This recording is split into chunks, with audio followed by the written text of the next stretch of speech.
Buona Padania, buona Benacchi e buona Pedalpigna da Andrea Rognoni. Oggi parliamo di suicidio, argomento sempre molto antipatico, però siamo costretti a farlo perché l'ultimo suicida veneto di un lungo elenco, specialmente della zona di Padova, dove siamo arrivati a quota 30 nel giro di pochi mesi e pochi anni. L'ultimo suicida è un editore che ha fatto moltissimo per la diffusione dell'arte, della cultura artistica, non solo a partire ovviamente da squisite conoscenze grafiche, ma per aver poi fatto stampare, prototipare libri d'arte, loghi d'arte e libri fotografici. E più in generale ovviamente è una perdita enorme per la cultura in senso lato, proprio perché si tratta di una cerniera tra il mondo culturale vero e proprio, a cui siamo legati dal punto di vista dei contenuti ovviamente e soprattutto identitari, col mondo del lavoro e dell'economia. Una riflessione quindi si impone su quest'ultimo caso, che è dal nostro punto di vista più lacerante di tutti gli altri, ma poi l'occasione di parlare anche di un altro suicidio, riparlare meglio, che è quello di Jan Palach, perché ieri sera e stasera passa su Rai 3, passato e passa su Rai 3 una produzione cinematografica molto recente della stessa Cechia, che ha deciso appunto di remeditare e di riscrivere tutta l'affaire Palach, di cui peraltro parlammo 4 anni fa, in occasione, 5 oramai anni fa, in occasione proprio dei 40 anni della morte ritualmente suicida del povero grande, piccolo grande Jan Palach. Ma appunto adesso ci ritorniamo, tra l'altro vi preannuncio per lunedì nella trasmissione Cultura Padana un interessante studio dell'Università di Boston rivela che almeno dal punto di vista delle comunicazioni telefoniche la Padania esiste, è un interessante studio che tra l'altro è stato riportato anche sul Venerdì di Repubblica, che sicuramente apre squarci nuovi e interessanti su quella che poi la lunga inesausta lotta che da sempre facciamo e sempre faremo a favore della vera, profonda nostra identità. Allora, stavolta è toccato a Giorgio Zanardi, questo imprenditore, questo grandissimo protagonista della cultura nel mondo veneto. Era riuscito a mettere in piedi una grandissima iniziativa che l'aveva poi portato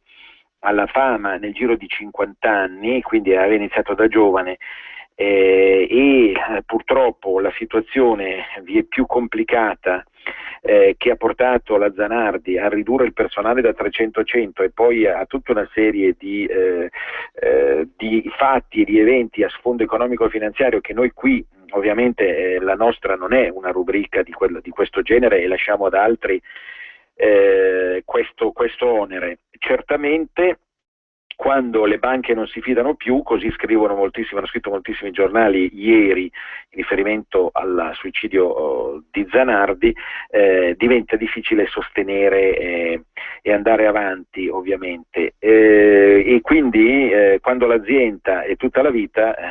l'azienda viene meno, ecco allora la decisione, che è veramente molto triste, di porre fine a questa realtà a un'età certamente non più giovane, ma tant'è appunto, quando qualcosa crolla addosso, sappiamo tutti, sono usciti tanti libri di psicologia, di psicanalisi, ma anche e soprattutto di filosofia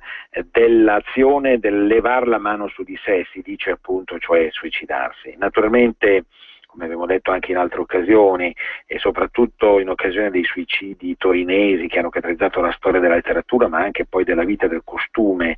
della città subalpina, e in questo caso con sfondo molto diverso, non solo geografico ma anche dal punto di vista culturale e mediatico, niente è giustificato, ma naturalmente i giudizi tranchant li lasciamo come al solito agli altri, perché bisogna trovarsi in quelle condizioni. Certamente è importante questo venir meno perché vedete, non è che poi tutti gli altri imprenditori non ci abbiano toccato, il suicidio, soprattutto il Veneto, è una lunga storia quella del Veneto che ora sembra tradursi in una maledizione di stampo faustiano. Pensate a come il mondo cattolico veneto si sia sempre battuto già da 30, 40, 50, 100 anni fa contro qualsiasi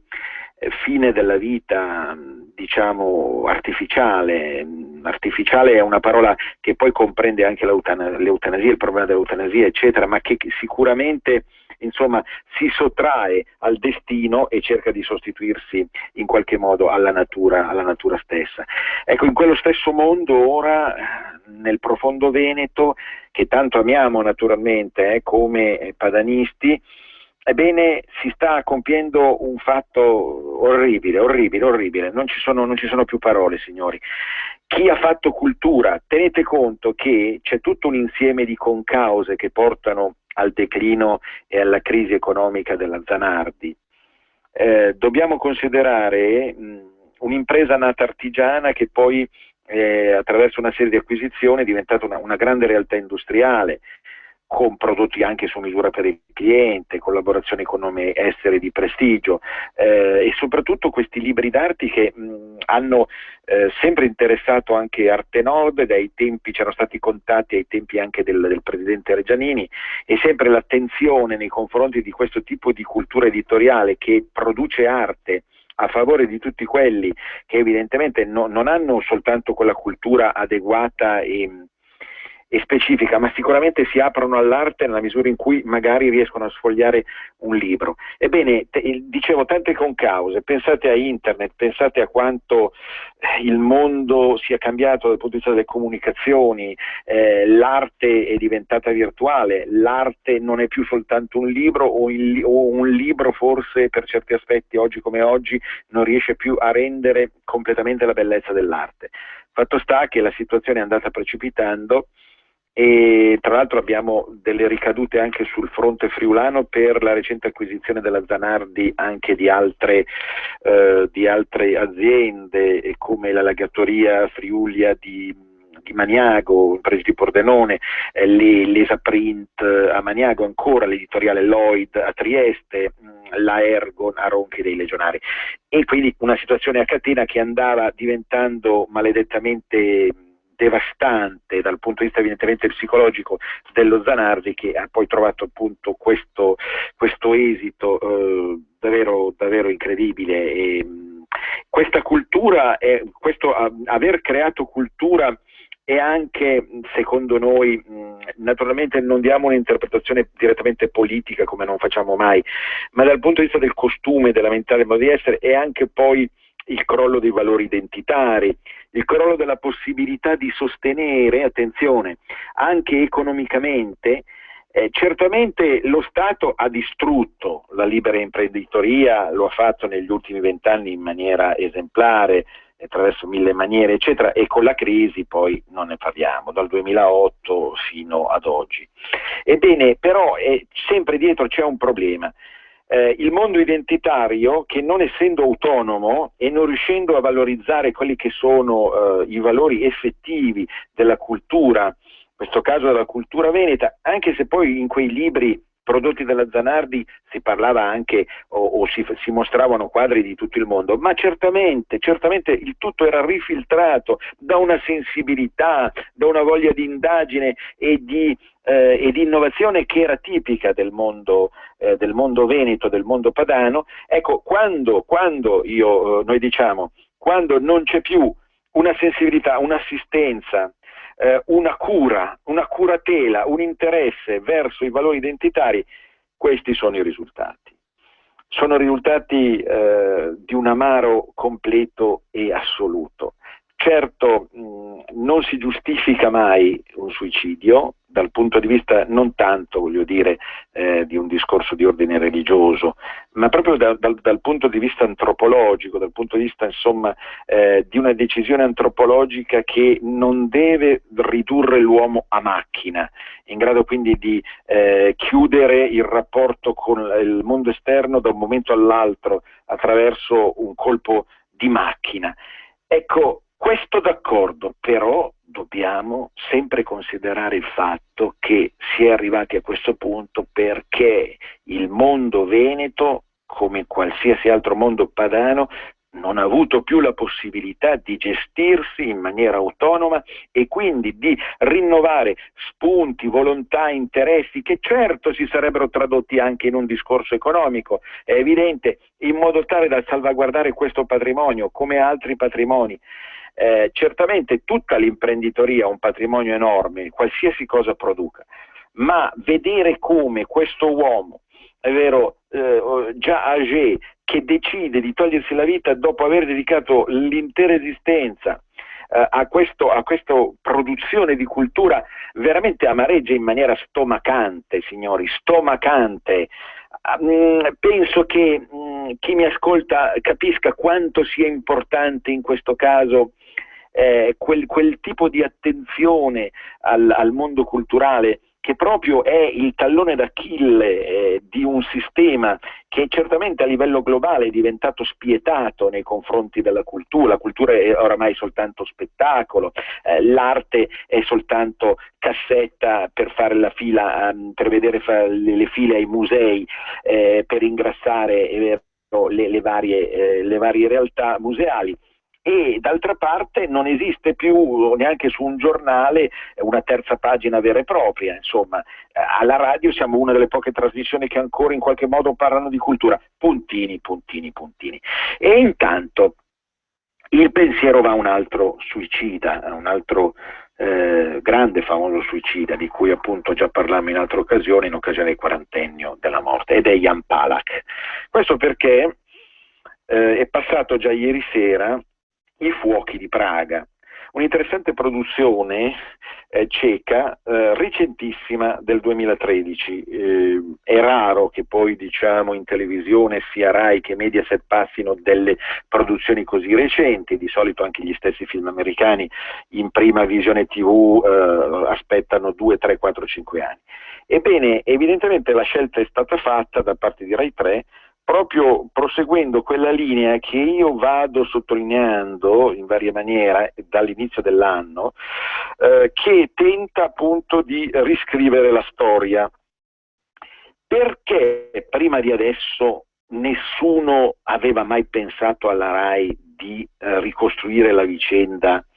mortuaria di Jan Palach e dei suoi amici?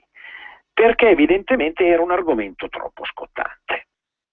Cioè noi siamo arrivati fino al 2012, al 2013, quindi a più di 40 anni di distanza dal fatto, senza avere la possibilità, al di là di quelle che furono le cronache del tempo, ricorderete un Arrigo Levi rauco, appunto, che tentava disperatamente di spiegare attraverso le poche note del telegiornale di allora, ero in bianco e nero, cosa era veramente successo alla primavera di Praga e nell'inverno successivo. Ma mai poi c'era stata la possibilità, attraverso una realizzazione di ordine narrativo, una finzione di ordine sceneggiato, di poter rivalorizzare il senso e il significato di quell'evento.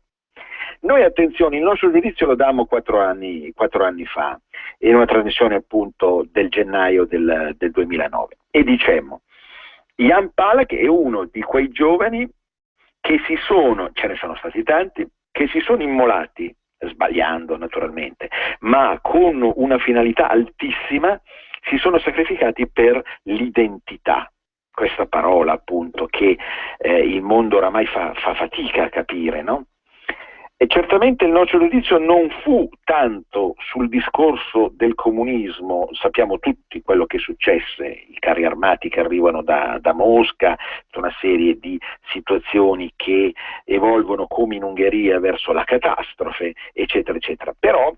il nostro discorso, chi mi ascolta da tempo lo sa, non è mai di spunto puramente liberale e anticomunista, ci mancherebbe altro. Qui in ballo non c'era per Jan Palach, come per tanti altri giovani in Irlanda, anziché in altre zone del mondo che si sono immolati per la libertà di identità, non c'era in ballo il contrasto fra capitalismo e comunismo, ma una battaglia profonda per l'identità, cioè per un'identità, quella appunto di origine, di carattere in questo caso ceco, che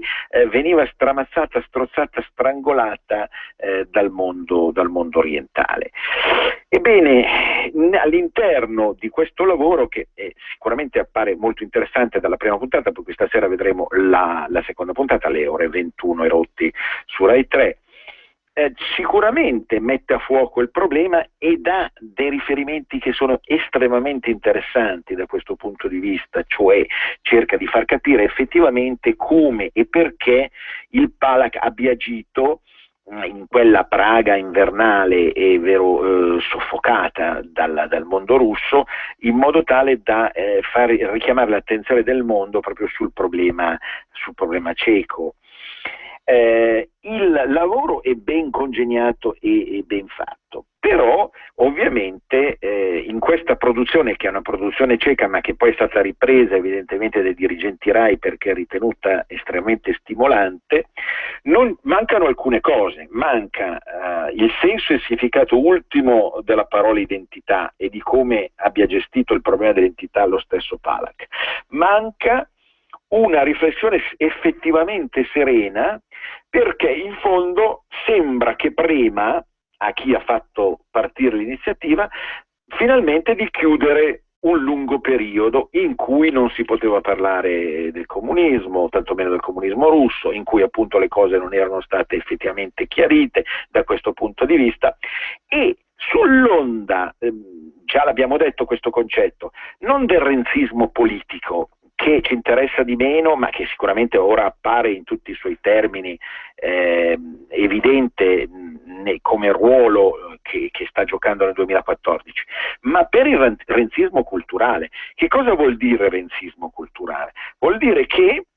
in maniera definitiva e irreversibile il mondo cosiddetto democratico, fra virgolette, ha deciso di riscrivere la storia. E quindi attraverso tutta una serie di passaggi mediatici che vanno dalla televisione al cinema, presto anche i libri di testo, vedrete, ne subiranno le conseguenze, tutta una serie di impostazioni, giornali, riviste, eccetera, si vuole finalmente ammettere che il comunismo è stata una grande porcata. E si evince dalla prima puntata, adesso vedremo appunto la seconda puntata stasera, si evince quanto in fondo appunto la descrizione di quel mondo filorusso di allora rimarchi l'assurdità di un'impostazione di ordine comunista, e addirittura si rivendica la parola democrazia, che viene usata in diversi passaggi del film,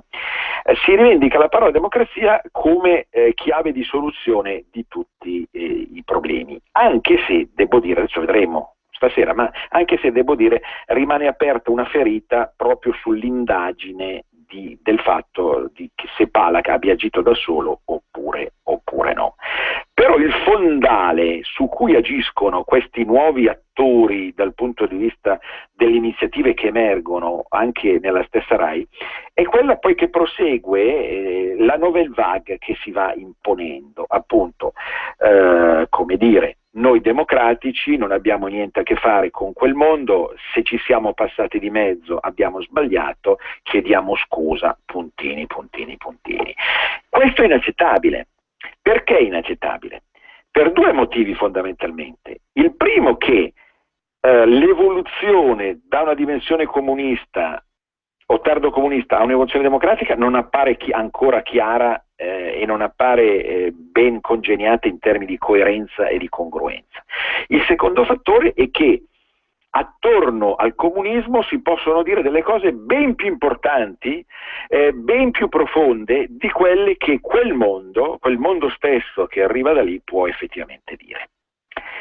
E quindi in qualche modo salvare anche alcuni aspetti del marxismo, avevamo già accennato a questo discorso, che sono poi passati in secondo ordine e sono stati calpestati dalla stessa evoluzione del comunismo. Quindi ecco perché paradossalmente oggi mi è venuto in mente di costruire un paragone che a tutta prima può sembrare assurdo, fra il suicidio di Palach e il suicidio di Zanardi. Tutti e due i suicidi, a distanza di 45 anni, signori, appaiono fondati su un problema principale, che è il problema dell'identità e di come fare cultura, comunicazione, messaggio alla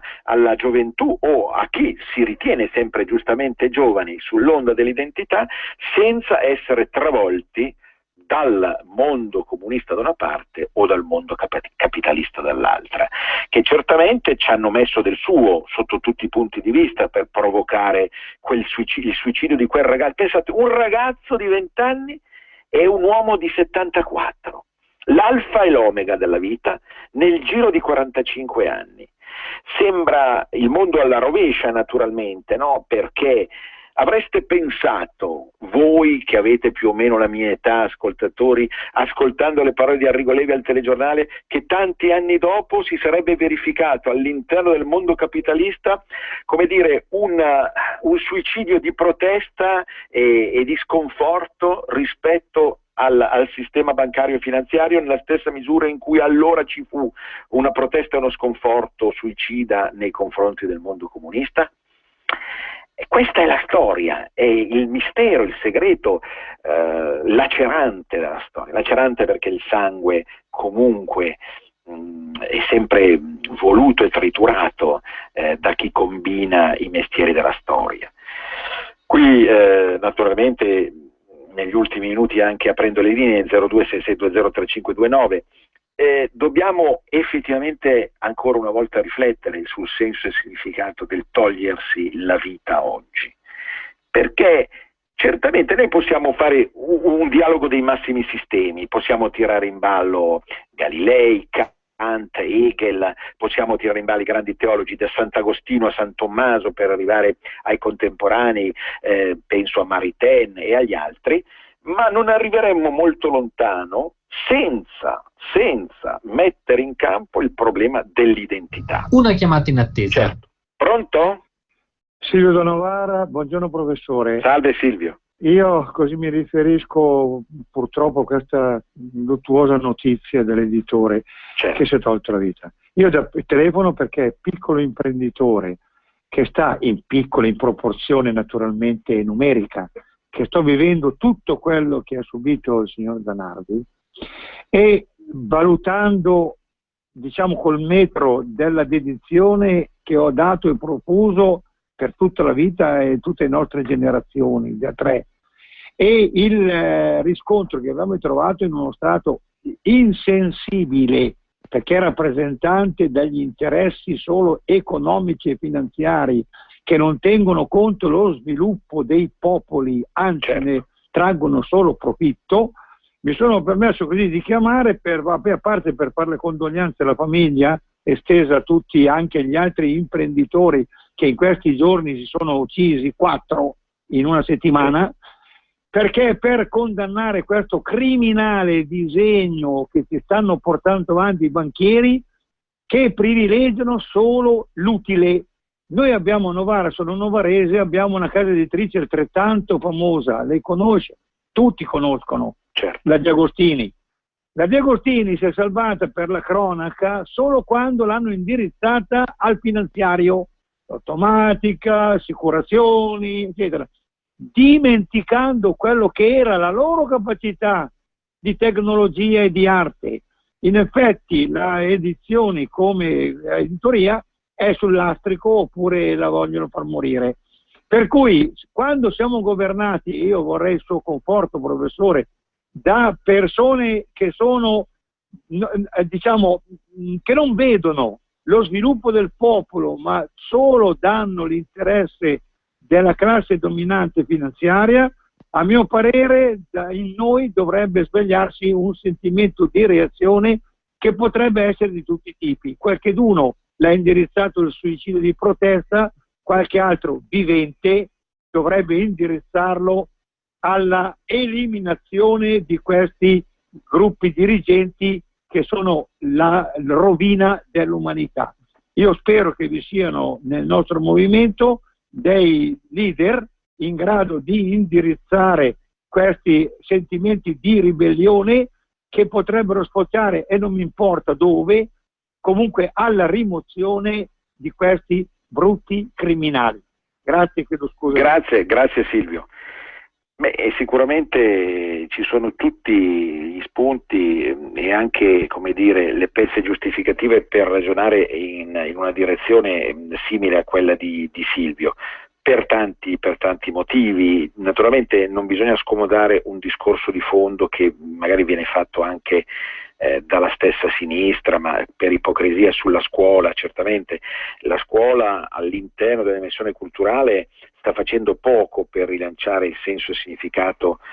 non solo dell'identità, ma anche del ruolo che può essere un tipo di lavoro all'interno del mondo. Ma più in generale, certamente, quello che è oramai stato identificato come il potere finanziario delle banche, questo meccanismo a cascata che va dallo Stato e passa attraverso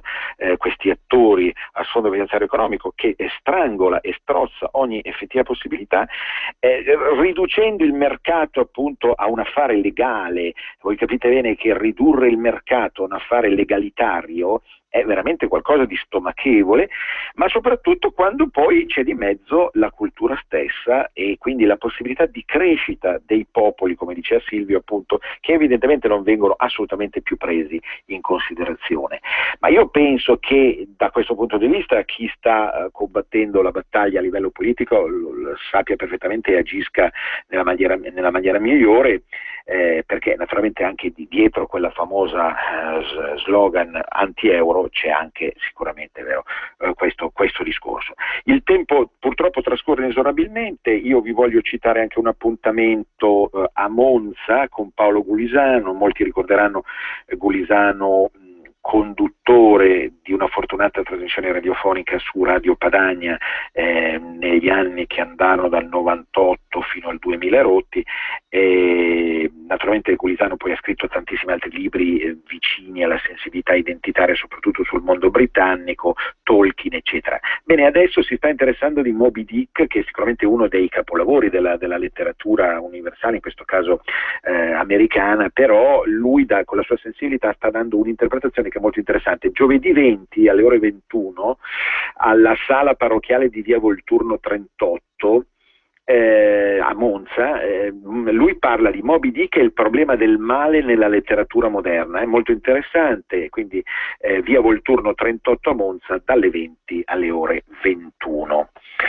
Sempre a Monza, peraltro, sabato inteso di oggi, quindi siamo al giorno 15, all'Università Popolare di Monza, di Vicolo Ambrogiolo 6, si è rappresentato il thriller Il Codice della Follia di Edi Camillo Minguzzi, vincitore del premio Brianza. Edi Minguzzi aveva fatto un lavoro straordinario anche sulla Divina Commedia, che voglio sempre citare, collega di scuola, ma anche sicuramente grandissimo e finissimo interprete dell'esoterismo dantesco. Quindi l'appuntamento questo è in Vicolo Ambrogiolo 6 a Monza, mentre l'appuntamento con il grande Paolo Gulisano dalle 20 alle 21, no scusate, giovedì 20 alle ore 21, qui dalle 21 alle 23 in via Volturno 38 sempre a Monza. Naturalmente siamo purtroppo in chiusura, Andrea. Lunedì pomeriggio alle ore 14:30 con Cultura Padana, perché davvero il piatto sarà piccante. In America hanno scoperto che la Padania esiste, è una grandissima ricerca guidata da un architetto ingegnere padano, Sava Sandir, Carlo Ratti, ma per il laboratorio Sensible City del MIT di Boston. Ma lunedì vi racconto tutto. Penso che siamo davvero alla fine, caro Roberto. È proprio così, Andrea. Un grande abbraccio padano a tutti. Venezia risorga, risorga Venezia, a risentirci. Avete ascoltato Arte Nord. Vuoi trovare nylon, Delrin, PVC, plexiglass, gomma, Vulcolan, neoprene